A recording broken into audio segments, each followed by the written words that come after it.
안녕하세요. 입시설계사무소 대학감 소장 현건우입니다. 반갑습니다. 바야흐로 이제 5월이 되었습니다. 5월, 이제 6월 모의평가를 얼마 남겨놓지 않고 있는데요. 6월 모의평가가 끝나는 순간부터 이제 고민이 시작됩니다. 어떤 고민이냐? 학생부 종합을 쓰는 친구들 같은 경우에는 지금 나의 성적 그리고 나의 생기부를 가지고 어디에 쓸 수 있을 것인가에 대한 고민을 하게 되는데요. 근데 이게 참 애매한 부분이 많습니다. 왜냐하면 어떤 학교들 같은 경우에는 분명히 컷이 작년 기준으로 입결이 막 2.5 이렇게 되는데 실제로 컨설팅을 받아보면 내가 2.3인데 여기 쓰지 말래요. 그쵸? 그런 경우들도 발생하기 때문에 그렇기 때문에 오늘 이 시간에는 어떻게 내가 나의 성적 그리고 나의 생기부를 가지고 적합한 학교를 고르는지에 대해 가지고 확실히 알려드리도록 하겠습니다. 네, 일단 지금 여기 PPT에서 보시는 것처럼 학생부 종합전형 같은 경우에는 정성적인 객관평가를 지향합니다. 말이 좀 이상하죠? 정성적인데 객관적이다. 정량적이면 객관적일 수가 있는데 정성적인데 과연 객관적일 수가 있을까요? 자, 오늘은 학생부 종합이 정성적인 객관평가라는 말이 무슨 말인지 알려드리도록 하겠습니다. 일단 정성적인부터 들어가겠습니다. 정성적인 학생부 종합 같은 경우에는 학생부 교과와는 달리 학생부 내신 뿐만이 아니라 학생부 그 내용 자체, 생기부 내용 자체, 세특 같은 것들을 가지고 판단을 하기 때문에 어쩔 수 없이 정성적인 요소가 들어갈 수밖에 없습니다. 실제로 세부능력비 특기사항, 세특이죠. 세특은 9년 11월에 대입제도 공정성 강화 방안 중에 학생부 종합평가 주요 항목으로 뽑혔습니다. 자, 그러면 세특이 이 상인지 중인지 하인지 이거에 대해서 판단하기가 상당히 어렵죠. 그쵸? 그런데 오늘은 일단 저희가 수시 지원 전략에 대해서 말을 하고 있으니까 이 세특이 좋은 세특이다 나쁜 세특이다가 아니라 내 세특에 따라 가지고 올바른 학교를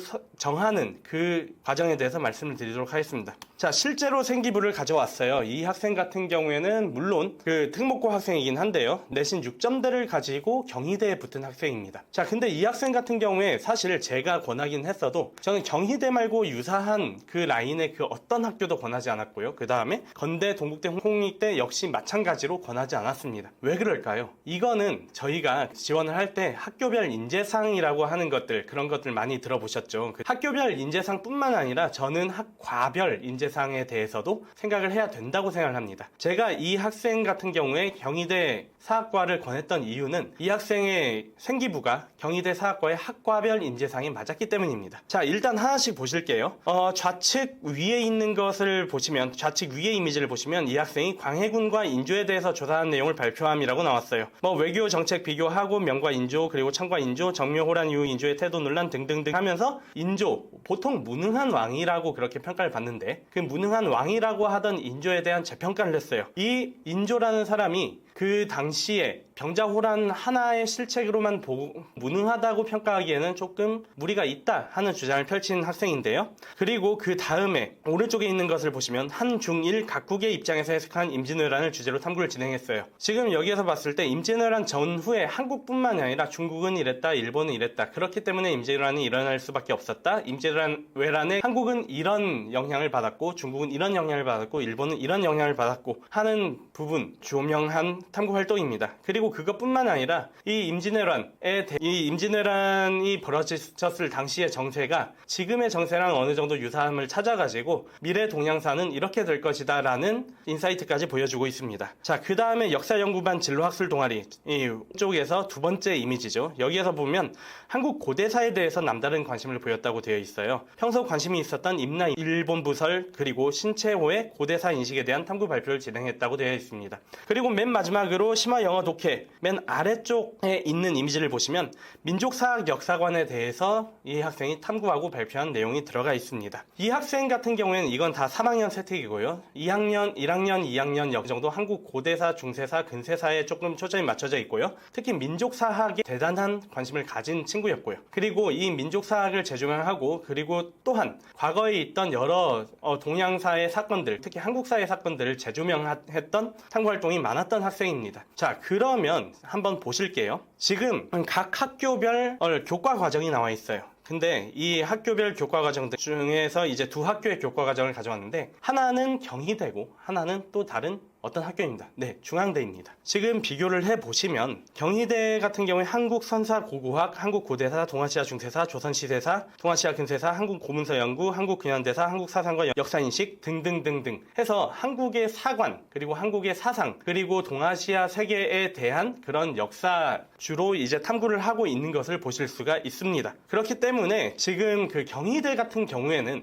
역사학에도 되게 여러 가지 갈래가 있죠. 그렇죠? 역사학에도 되게 여러 가지 갈래가 있는데, 근데 그 중에서 특히 한국사랑 그리고 동아시아사에 초점을 맞추고, 그리고 그 중에서도 좀 사상적인 측면에 관심이 많은 학교라고 볼 수가 있습니다. 그렇기 때문에 저는 이 학생의 생기부를 보자마자 너는 딴 데는 몰라도 경희대 사학과는 쓰면 좋겠다 라고 그렇게 말을 했어요. 물론 학교에서는 말렸습니다. 학교에서는 보통 이 정도 성적대를 가진 학생이 우리 학교에서는 이 정도 학교에 갔었으니까, 그러니까 이 학생 같은 경우에는 6점대 중반이었어요. 6점대 중반 학생들 같은 경우에는 보통 서울여대에 많이 지향을 해요. 물론 퍼센트 다 붙는다는 건 아니지만 서울여대에 많이 지원을 하고 그 중에서 한 반수 정도는 붙는 모습을 보여줄 수 있던 학교였습니다. 그렇기 때문에 이 학생의 학교에서는 여기에 이 학생한테 서울여대 사학과 그리고 경기대 사학과를 지망하라고 했는데, 저 같은 경우에는 이 학생한테 아니야, 너는 그래도 경희대 사학과가 지향하는 연구 방향에 조금 많이 핏이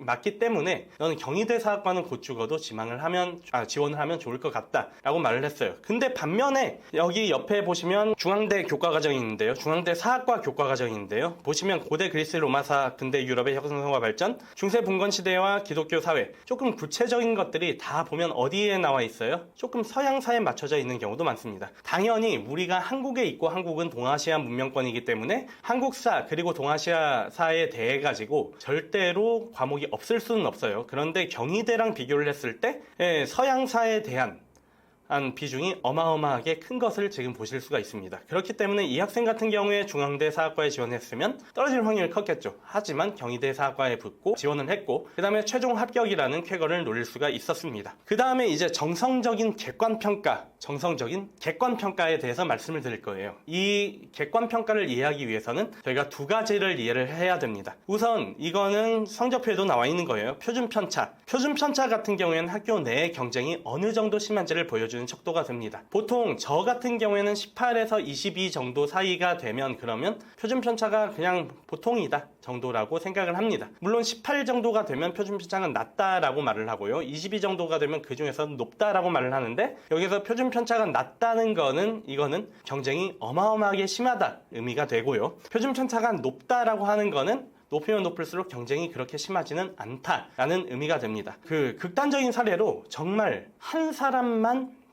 일부만 공부를 열심히 하고 나머지 다 그냥 놀자판인 학교에서는 표준편차가 거의 30 가까이 되는 모습을 보실 수가 있고요. 반면에 어떤 학교들 같은 경우에 예를 들면 상상고라든가 대원외고 막 이런 조금 경쟁이 누가 봐도 극심한 학교들 같은 경우에는 표준편차가 5, 4 이렇게 4 가까이까지 내려가는 모습을 보실 수가 있습니다. 자, 그리고 또 이제 생각을 해봐야 될 게 Z점수인데요. Z점수 같은 경우에는 원점수에다가 평균을 뺀 값에다가 표준편차를 나누면 되는 점수입니다. 어떤 분들은 이 Z점수를 연대식 점수라고 알고 계세요. 네, 맞습니다. 연대 같은 경우에는 대놓고 우리는 Z점수를 쓴다라고 말했던 적이 있는데요. 근데 이 Z점수라고 하는 것이 단지 연대뿐만 아니라 우리가 이 학생의 위치를 파악하는 데 있어가지고 되게 큰 단서가 될 수가 있습니다. 등급 내의 대략적인 위치를 알려주는 척도라고 생각을 하시면 돼요. Z점수라고 하는 거, 자, 5등급이라고 보면요, 이 학생이 이 학교에서 하위 40%, 그러니까 상위 40%부터 상위 60%까지, 그러니까 총 20% 구간 안에 있다는 것을 의미합니다. 근데 이 학생의 Z점수를 계산해 보면 이 학생이 문을 열고 5등급인지 아니면 문을 닫는 5등급인지 이것을 알 수가 있어요. 그렇기 때문에 어떤 학생들이 있냐면요, 아, 선생님 저 1점 때문에 2등급으로 떨어졌어요 하는 학생들이 있어요. 2등급 중에 1등한 학생들이죠. 그쵸? 그런 학생들 같은 경우에는 그래도 본인은 2등급이 아니라 그래도 1등급에 가까운 2등급인 것을 티를 내고 싶죠. 그런데 실제로 이 Z점수를 활용하면 충분히 이 학생이 2등급 중에서 꼴등 2등급인지 아니면 아니면 1등, 2등급인지 이것은 어느 정도 파악이 가능하니까요. 그러니까 성적 1등급 1점 정도의 일희일비 하지 마시고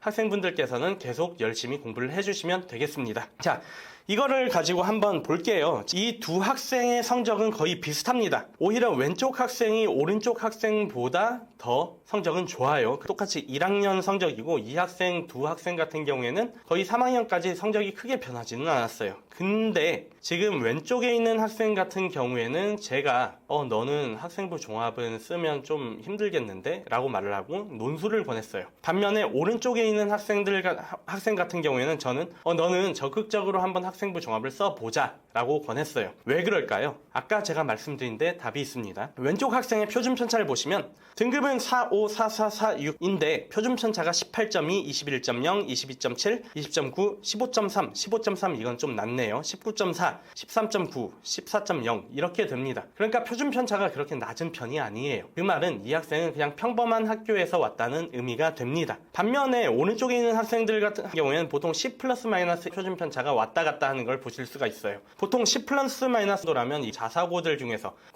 광역 자사고들 중에서도 우수한 편에 속하는 자사고입니다. 그렇기 때문에 이 학생 같은 경우에 4, 6, 5, 5, 4, 3, 6, 6 이렇게 받았다고 해도 실제로 그 과목 원점수를 보시면 4등급인데 9점이고요. 그 다음에 4등급인데 86점도 있고요. 3등급인데 96점도 있고요.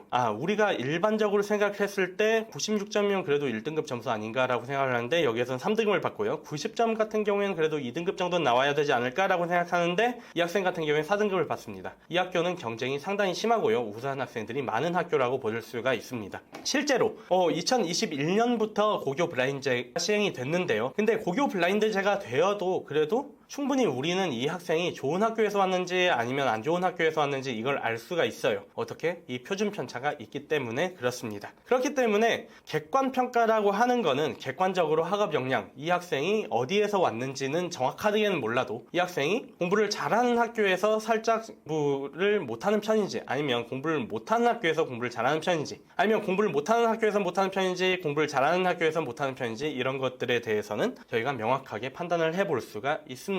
자, 그래서 여러분들이 많이 오해하시는 것들이 있어요. 수시 지원에 대해서요. 보통 1 초반 되면 의치한약수나 스카이를 가고 그 다음에 내신 기준입니다. 1 중반에서 1 후반이면 서성한을 가고 1 후반에서 2 초반이면 중경외시를 가고 2 초반에서 2 중반이면 건동홍을 가고 2 중반에서 2 후반이면 국숭세단을 간다. 이게 그냥 일반고 기준으로 많이 통용되는 분류입니다. 그렇기 때문에 어떤 분들께서는 내신이 이 정도 등급이면 땡땡 대학교에 지원하면 된다라고 말씀하시기도 하고요. 그 다음에 어떤 지역에서는 이 지역에선 내신이 이 정도 나오면 그러면 땡땡 대학에 간다 라고 말씀하시기도 해요. 그런데 사실 이렇게 보는 거는 너무 러프하게 보는 방법들 중에 하나입니다. 특히 우리 학교에선 내신이 어느 정도면 너는 어느 학교에 갈 수 있어 라고 하는 말, 이거는 사실상 그 학교에 지금까지 쌓여온 데이터의 결과고요. 실질적으로 그 학생의 생기부를 제대로 반영을 해준 다음에 나오는 결과는 아닙니다. 그렇기 때문에 저희는 어떻게 해야 될까요? 본인의 생기부를 정확하게 파악을 하고 내의 생기부를 매력적으로 봐줄 수 있는 대학은 어느 대학인지에 대해서 파악을 잘 한 다음에 그 다음에 수시 지원 전략을 수립을 해야 합니다. 자, 그래가지고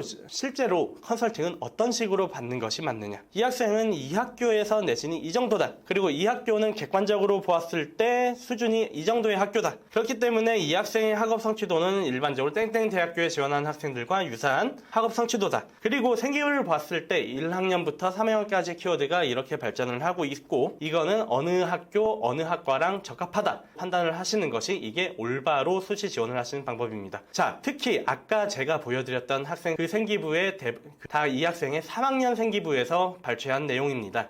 무엇보다도 1학년 때, 2학년 때 생기부를 잘 만들어 왔어도 3학년 때 뾰족하게 나의 생기부의 방향을 다듬지 않으면 그러면 수시 지원에 있어가지고 1, 2학년 때 공든탑을 무너뜨리는 그런 결과가 나올 수도 있으니까요. 특히 이제 학종을 챙기는 학생들 같은 경우에는 남은 3학년 최선을 다하여 나의 방향을 다시 재확인을 한 다음에 그 방향대로 생기부를 빌드업 하시기를 바랍니다. 오늘은 저희가 수시 지원에 대한 오해 그리고 어떻게 하면 수시 지원 전략을 잘 짜는지에 대해 알아봤어요. 부디 이 영상을 보시는 많은 학부모님 그리고 많은 학생분들 제가 말씀드리는 팁을 가슴 깊이 새겨서 올해 대학 입시 건승 바랍니다. 감사합니다.